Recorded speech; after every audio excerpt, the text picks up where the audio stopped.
এই গল্পটা কোনো সুপারস্টারের না, না কোনো কারিশমেটিক ছেলেরও না।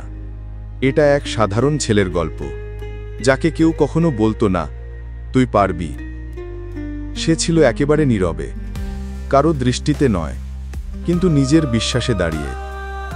পার্কের বেঞ্চে বসে ফ্রি ওয়াইফাই ধরে শেখা, পুরনো ল্যাপটপ, ভাঙা ফোন, তবু এক অসম্ভব জেদ।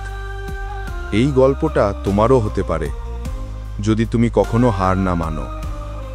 চলুন গল্পের গভীরে যাই আর জেনে আসি জুনায়েদ কিভাবে সফলতা অর্জন করেছিলেন, আর জুনায়েদের সফলতা থেকে আমরা কি শিক্ষা পেতে পারি।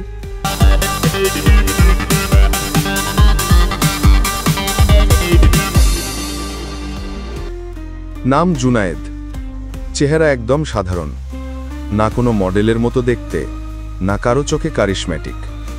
সে কোথাও গেলে কেউ তাকিয়ে দেখেও না, ক্লাসে বসে থাকলেও কেউ পাশে বসতে চায় না। সে নিজে থেকেও কারো জীবনে বিশেষ কিছু হয়ে ওঠেনি, তবুও জুনায়েদ কারো প্রতি ক্ষোভ রাখে না। সে চুপচাপ নিজের কাজ করে, জীবনে কখনো কারো কাছে কিছু চায়নি, শুধু চেয়েছে নিজেকে হারাতে না। জুনায়েদের বাবা ছোটখাটো চাকরি করতেন, মা ছিলেন একজন সেলাই মেশিনের কারিগর। বাড়িতে বরাবরই অভাব ছিল, কিন্তু কোনোদিন হাত পেতে চায়নি সে। বন্ধুরা নতুন মোবাইল আনত, নতুন শার্ট, নতুন শু। জয় পুরনো জিনিস পরেই বলতো আমি এইগুলাতেই ঠিক আছি। তাকে কেউ বলতো না তুই এটা পারবি, কিন্তু সে নিজেকে প্রতিদিন বলতো তুই কারো বিশ্বাসের উপর দাঁড়িয়ে নেই, তুই নিজের বিশ্বাসে দাঁড়িয়ে আছিস।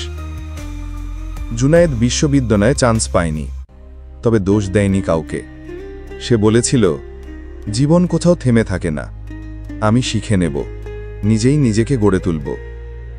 এক পুরনো ল্যাপটপে সে গ্রাফিক ডিজাইন শেখা শুরু করল।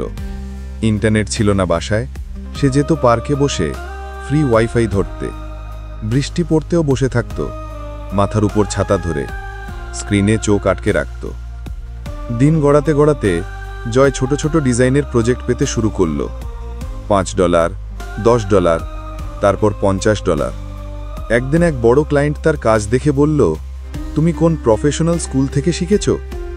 জুনায়েদ উত্তর দিল, আমি আমার টিন শেড ঘর থেকে শিখেছি, ইউটিউব দেখে। আমি শুধু হাল ছাড়িনি। ক্লায়েন্ট বলল, তুমি তো আসল হিরো। সে মুচকি হেসে বলল, আমি কারো চোখে হিরো না, কিন্তু আমি জানি আমি কে। আমি জানি আমি কিভাবে নিজের ভিতর থেকে নিজেকে তৈরি করেছি। আমি জানি আমার লড়াই গোপন কিন্তু বাস্তব। আজ সে নিজের একটা ডিজাইন কোম্পানি চালায়। সেই ছেলেটা যার ফেসবুকে লাইক কম পড়ত, যাকে সবাই পাশ কাটিয়ে যেত, আজ তার কাছেই কাজের জন্য লাইন ধরে অনেকে। সে এখনো নিজেকে হিরো ভাবে না, সে এখনো পুরনো ব্যাগটাই ব্যবহার করে, কিন্তু তার চোখে এখন আলো আছে, আত্মবিশ্বাসের আলো। গল্পটি আমাদের শেখায় সবাই চায় চোখে পড়তে, কিন্তু কিছু মানুষ আছে যারা চোখে না পড়েও ভিতরটা জিতে নেয়, কারণ তারা জানে পৃথিবী না চিনলেও নিজের ভিতরের শক্তি চিনে নেওয়াটাই আসল বিজয়। ভিডিওটা ভালো লাগলে লাইক, কমেন্ট এবং বন্ধুদের সাথে শেয়ার করতে ভুলবেন না। আপনার মূল্যবান কমেন্টস ও সাবস্ক্রিপশন আমাদের টিমকে এরকম আরও অনুপ্রেরণামূলক ভিডিও বানাতে উৎসাহ দিবে। নিজে ভালো থাকুন, সমাজকে ভালো রাখুন।